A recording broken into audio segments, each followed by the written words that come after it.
Hello again, everybody. It's Brian for the Peerless Gamer. This is episode 9 of our campaign. What you might have learned in episode 8 is that James was taken into custody by the station security personnel, corporate security personnel, meaning that they're security people, kind of like rent-a-cops. They work for a corporate entity, but they maintain security on the station.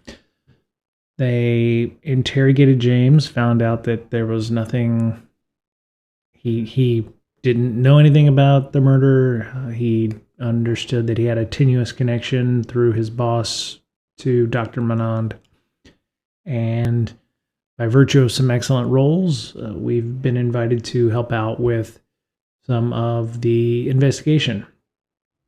So James went looking for some information, found a divey looking recreational area on the station, met somebody by the name of Eve, who we later find out is the director of the station, Dr. Evelyn Voigt, and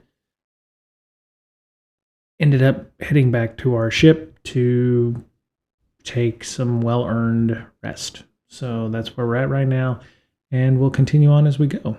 So I'll see you at the end of the show, and have a good one. So we're going to assume that James and Slick make it back to the Deliverance with no issues, nobody following them. Maybe they bivouac for the rest of the day. It's been an exciting day for them. It's not too often that you wake up and after being tased and make it back to your ship with intact. So I'm going to guess that they're going to get some sleep. I mean, there's no specific day-night kind of thing in space, so you sleep when you can. Imagine things like, naps or something that happens a lot. We're going to assume that they take a nice, 3-4 hour nap. Slick may decide not to nap and take that downtime to go repair something on the ship, or constantly tweaking on some things. The docking clips that have been attached to your ship have been removed because we're no longer considered suspects in whatever happened to Dr. Anand.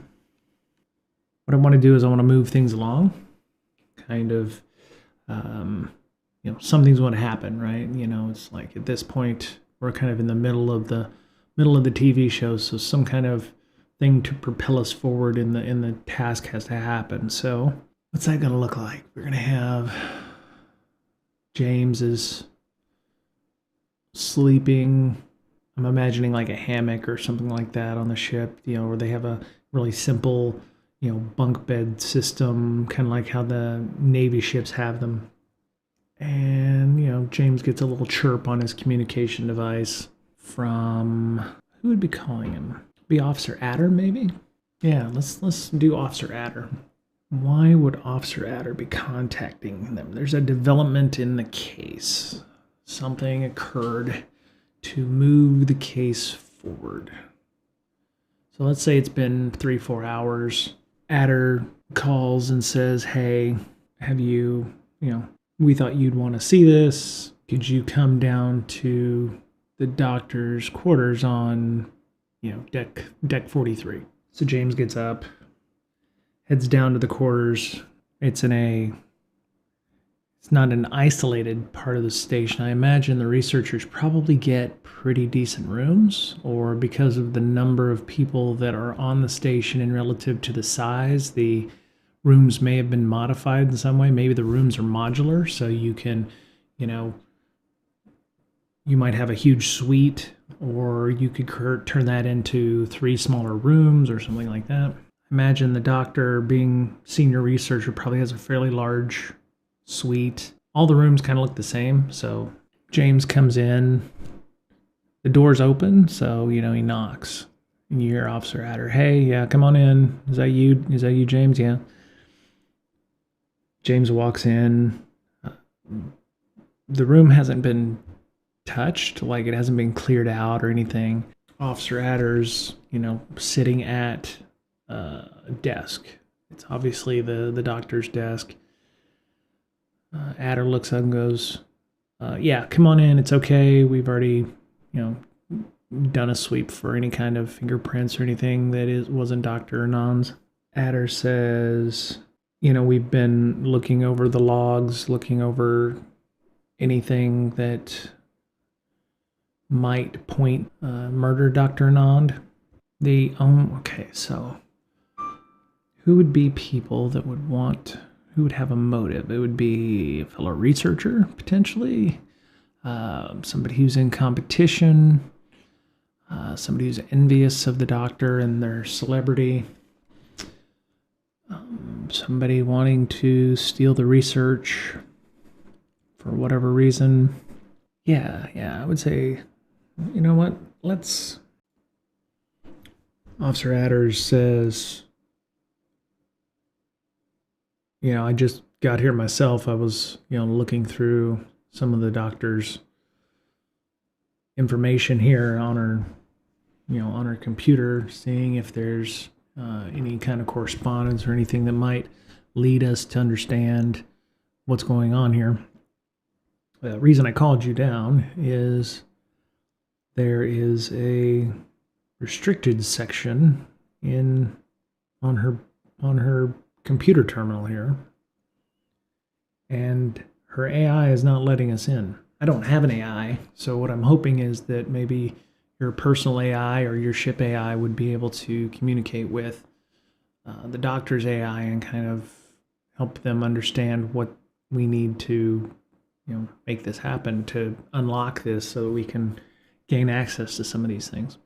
I think at this point, James's AI is going to have a name. So let's get a name. Arly. So James says, well, why can't you just get a court order or get some kind of legal hold that would suffice for the AI? Is that what the AI is looking for? Officer Adder says, well, it would take a lot of time because I don't work for any specific law enforcement. We'd have to call local covenant representatives, and it's been our experience that they're somewhat useless out here. So it would take several days for them to contact their bureaucracy and coordinate between the organizations that are handling the doctor's research and the research, the ship. I mean, it would be bureaucratic nightmare. So what we're hoping is perhaps maybe you could help us out here. You could do us a heavy. James says, I understand. Let me see what I can do. Unfortunately, I'm not sure how good my assistant would be in helping to understand that. So, or helping to get access to this. But we'll see. So, Arly is going to be a new NPC that we have. And for the purposes of this, I'm thinking we're going to need to do kind of a series of things, right? It's going to be Arly talking to the AI. The AI is talking back and forth to one another, kind of like a verbal battle, if you will, to discuss the merits of one, the AI giving the other AI access, or by definition, James and myself, or James and Officer Adder. So James asks Arly, through the comm system, because Arly is James's assistant AI, and when James is running the ship, the AI that runs the ship. So what we're going to do is use a series of, I think we're going to use the adventure moves, which you can see here. We have things like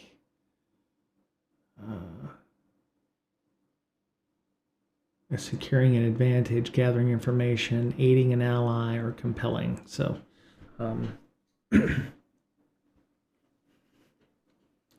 it should be, I think we'll assume that Officer Adder has been trying to talk to the AI to no avail, because Officer Adder doesn't have an AI like this. Not everybody has access to AIs yet. It's assumed the AIs can, chat or, exchange protocols or something like that would allow them to do a better job of explaining than a normal human would. So, all right, so what I'm gonna assume is that it's going. let's see how difficult this is going to be. Let's go in and say we can determine a difficulty.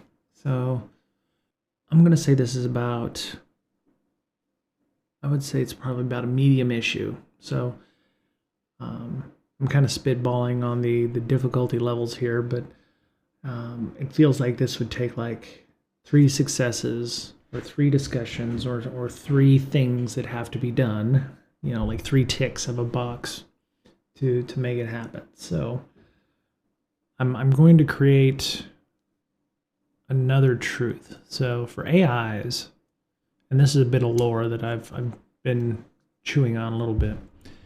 AIs thrive on information, on data, and so you can give them, addition, subtraction, multiplication, what have you, and they'll do it dutifully.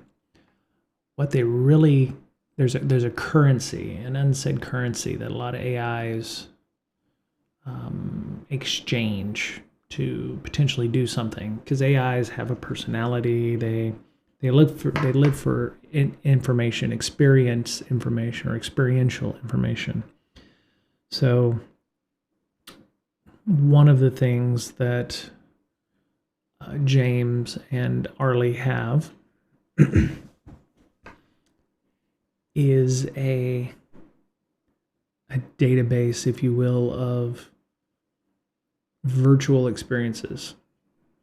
And there's a black market for that, and traders trade all kinds of things, and one of it could be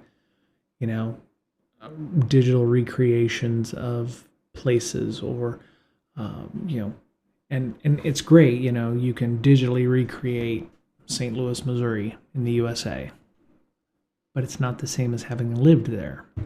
And the technology is such that when we came here to the Exodus that was developed, we were able to pull out specific experiences from memory engrams in human beings' heads and synthesize that down into something that can be used for trading currency or can be sold to virtual reality companies that create experiences for people, sight, sound, smells, etc. So the ace in the hole that we will use if all else fails is a bit of currency, a bit of virtual reality that allows the AI to experience something they may not have ever experienced before. And the research AI has had certain experiences that Arly has not had. So it may be a bit of give or take. If the AI was trying to communicate with Arly, he might say, hey, your doctor has passed away. We need access to figure out who killed them, appeal to the AI's sense of moral self. We understand that, there's murder that has occurred and you want to follow the rules, but time is of the essence, and we explain the situation to the AI. Arly does so, of course, very much faster than what a human would, and perhaps the AIs will have a better chance of doing so. So I'm going to say that there's going to have to be 3 things that have to be done. 1, the AIs need to discuss with one another, depending on the how successful that is, then we'll continue on down that line. And for simplicity's sake, we're going to assume that the AI has similar stats to James. I'm going to just go that route. as a as a person with an AI, it would be something that would be trained for and would maybe react in similar ways to the owner of the AI or who the partner of the AI. So we're going to assume that our moves here is going to gather information and securing advantages, etc., are going to be based on that. So, we can talk about, we could try deception that could backfire on us. We could also try the truth. So, I think I want to try. I think I want to try not deception or trickery or true, something other than the truth. I think, maybe the AI doesn't know what happened to the doctor. So, obviously there should be some security safeguards in place to make sure that something that is sensitive is not being collected. So, the AI has listened to the officer, but there's obviously the disconnect there. So we're going to start off with Arly because, Arly is aware of what's going on, telling the AI the same thing the officer did. Maybe one AI telling another AI will have a better luck. So what I'm going to do is on sociability. I think that's what I want to do is be able to explain that. Be able to explain from one AI to another that, hey, your doctor is dead. Here's the news article from the local station. We want to help you. Do you have a next of kin that we sent to? What do you want to do? Your owner's passed away. That kind of thing. Show some care. Show that you care. 'Cause maybe Officer Adder wasn't very good at that. Okay, so according to this, we have a strong hit. So we're going to add +1 on our next move, and we take 2 momentum. All right, well, we're up on that. So on a strong hit, we're going to get +2 momentum and +1 to our next move. And so the AI, I would say, understands, but wants to know what we're going to do with that data, right? The doctor had very private, this was going to win whatever the equivalent of the Nobel Prize was in the forge or in scientific circles in the forge. So, the AI is asking why, what are you planning on doing with the information? I think that's probably a good question. What would Arly tell them based on what James? So Arly would communicate this to James. Okay, I'm talking with the AI. What's the AI's name? Call him Dane.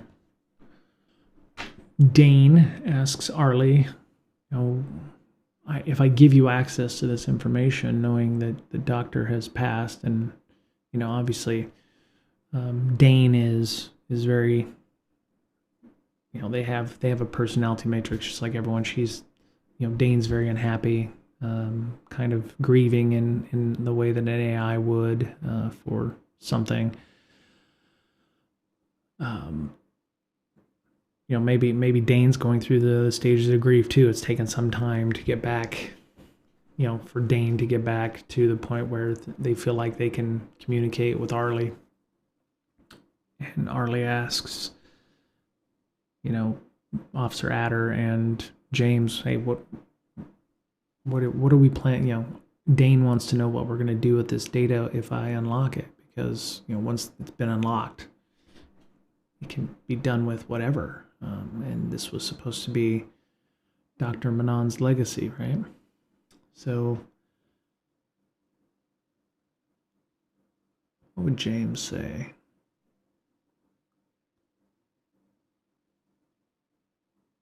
I think James would talk with Officer Adder, and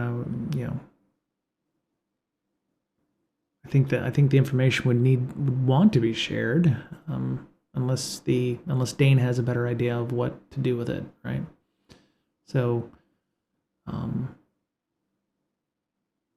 James and Officer Adder tell Arly, let's do some information gathering.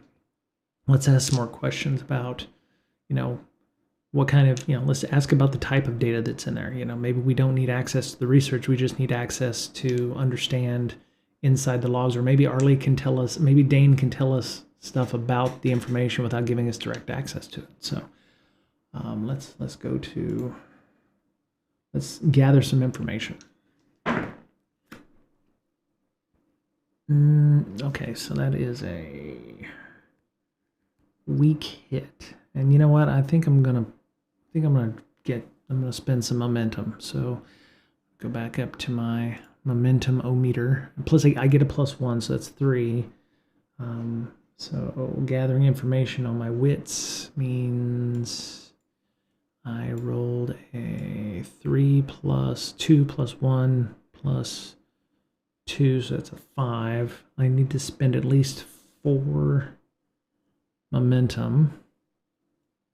So that drops me back down to 6 to make this a strong hit. And discover something helpful and specific. So Dane tells Officer Adder and Arly and James that there's a series of emails, from various research organizations, discussions about how the research has been progressing. Maybe there was a plea for more grant money to be able to store this. And so helpful and specific. Okay, so something helpful. Dane says that about a week and a half ago, Dr. Manand was talking about, had hit upon the solution to what this was. What the anomaly, they're calling it now, out there is. Dr. Manand had sent an email or sent a message ephemerally and encrypted to the corporate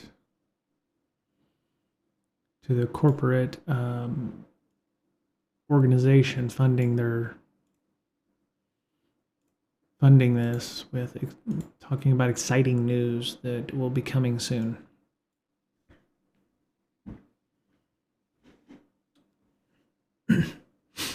That she just needed to do one last experiment, and it was sent to someone named Achilles, who's actually on the station. It was sent locally. It wasn't sent to someone else. So James is asking, who's Achilles? And James can look that up on the registry. So there's someone named Achilles on the station working for Atwell Industries. So at the mention of Atwell Industries, James gets very quiet. And Arly says, Arly understands what's going on, and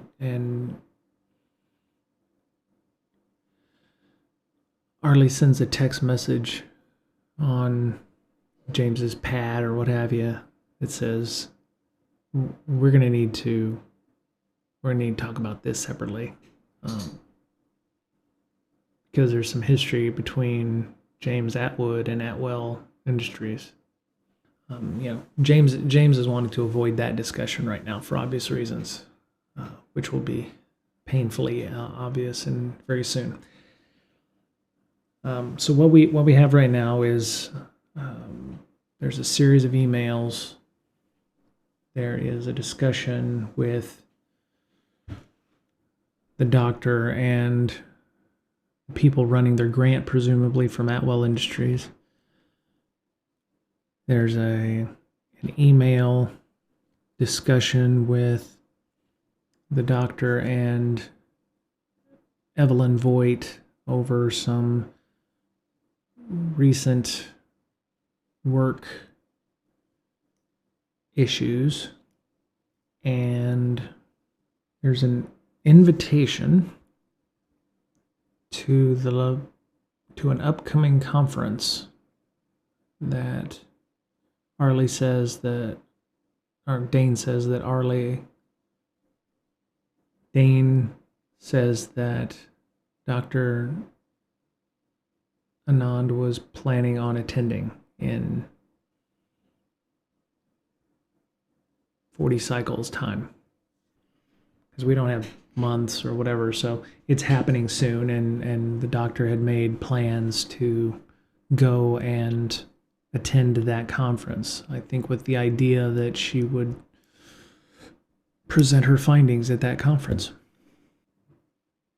So James says, hey, can we get the emails to Evelyn Voigt, Dr. Evelyn Voigt, to understand what's in them, if there's anything that's of a concerning nature, and the discussion from Achilles from Atwell Industries about what was discussed there. We can ask Dane what Dane would like to do right now, and Dane says, I think I'd like to be backed up and shut off for the time being. So Officer Adder asks Arly to thank Dane for communicating with them and for offering up that information. Sounds like there's a couple more leads to track down. Dane, Officer Adder asks if Dane would consent to be reactivated if there's any additional information, or if there's updates to what happened to the doctor. And Dane says that yes, they would like to be reactivated to understand what actually happened to the doctor, if it was if there was who it was, or what have you. And Dane says that at their earliest convenience to be transmitting the AI to, or transmit themselves to the researchers next of kin, so Dr. Anand's next of kin, who are not on the station. So for an AI or something like that with a large data set, you can't send it like a simple message. So it's going to require a courier or somebody like that, or a transfer through the ship courier service, because sending large data packets like this across the Forge interstellar medium is very conducive to having it lost permanently. So Officer Adder said that they would do their best, and James offers up to take Dane when they're ready to go. All right, so that's the information we've got. So there was an email.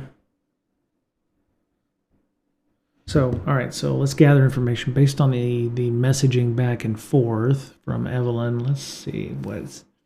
So let's think of a handful of things that it could have been. Could have been work conditions. Could it have been personal issue with Dr. Voigt?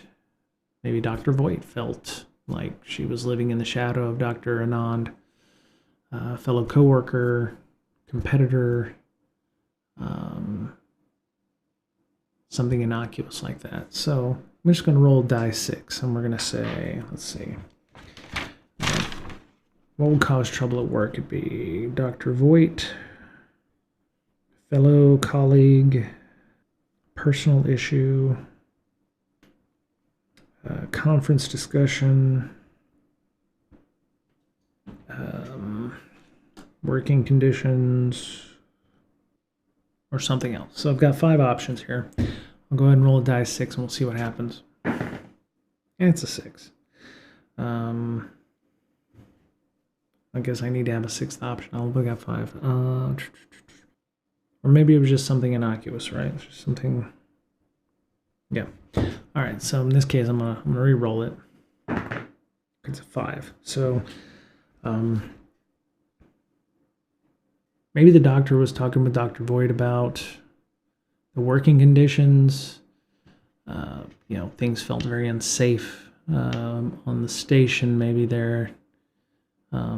this email correspondence was sent a couple days before the doctor appears to have been killed by somebody tampering with the suit. And maybe this email was just, I don't want to say prophetic, because obviously with the working conditions, maybe the murder was set up to be staged to look like it was an accident because of the working conditions. What if the doctor was just an innocent bystander who just got in the way of something else? And maybe it's not even related to the research. I don't know. We'll see. They turn off Dane. They start the backup process. Arly and James and Officer Adder. Do I notice anything? Let me see. Observation. So we're going to make an observation. So we're going to roll wits, and James is fairly witty. So we're going to do observation or focus or something like that. Oh, this is excellent. So this is a strong hit. James hears and sees a shadow outside the door. He hears someone, and then there's a shadow that he sees coming in the door that from some of the dim light coming out in the hallway. And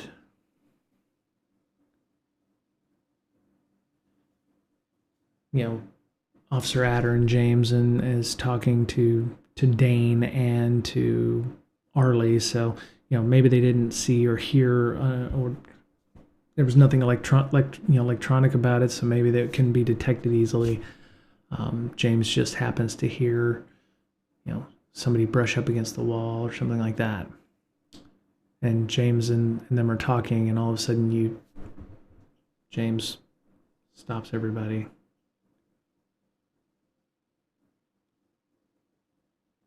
And he shushes everybody.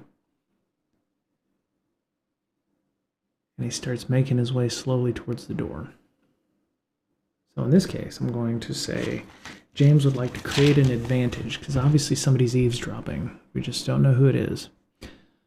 The shadow looks very bulky, but shadows are shadows, so we'll see what happens. So James wants to create an advantage or secure an advantage on stealth. And so he's going to roll against his shadow and see if he can sneak up and get around the corner and figure out who that is. Oh, that is a miss. Okay, so I fail, right? All right, so I fail at that. So I'm going to say we're going to pay the price. But it's not going to be a major thing, right? It's not going to be like, death. Let me see. Pay the price. Pay the price. Pay the price. There we go. All right, so make the most obvious negative outcome happen. Ask the Oracle for inspiration. Interpret that as a hardship or complication, or roll on the table below. So I would say the most obvious negative outcome is that James maybe it's dark in the room, or maybe it's poorly lit. Doctor, maybe in James's, maybe James was a bit hasty in that, and as he's walking across the room,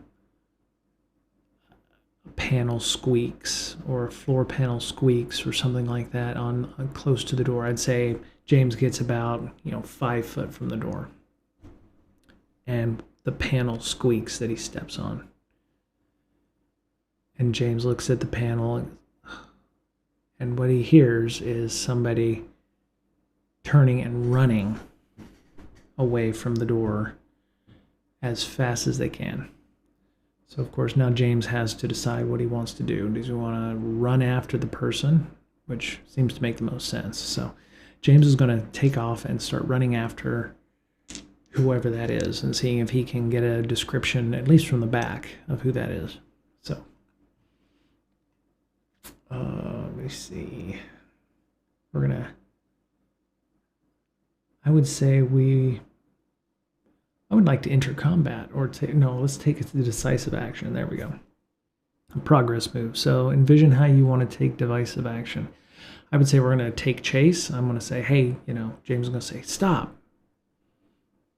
And, Officer Adder, you're just like, what's going on? And then, it's going to be a little slow in the uptake. So I'm going to take decisive action. I'm going to start running after whoever this is. And they may have a decent amount of, I would say a 5-second head start-ish. So, all right, so we're going to progress move. Strong hit, you prevail. So how do you roll the challenge dice and compare to your progress? Oh. I'm going to say no. You know what? Instead of taking decisive action, I say enter fray. So I'm almost assuming we're going to have some kind of conflict here with this. So I'm going to enter the fray, and we're going to envision our objective and give it a rank. So I'm going to say this is going to be a medium issue.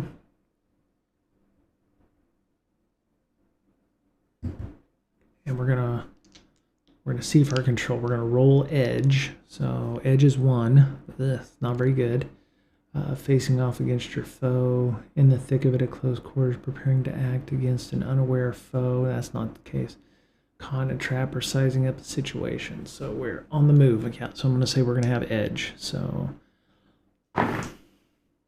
oh God, that is a weak hit.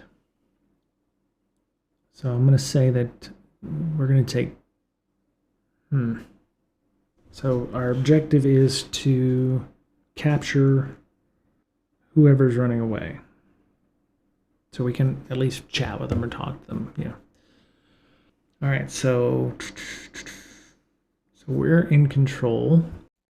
Okay, so we learned a little bit about what's going on. We delved into the investigation with Dr. Manand, found a potential suspect in the doctor that we thought was our friend at the bar, and somebody's been eavesdropping on us. So in the next episode, we'll probably find out what or who that was. So also, we learned that there's some sort of history between our protagonist, James Atwood, and Atwell Industries. I'll let you surmise what that looks like, but we'll cover that potentially in a future episode. And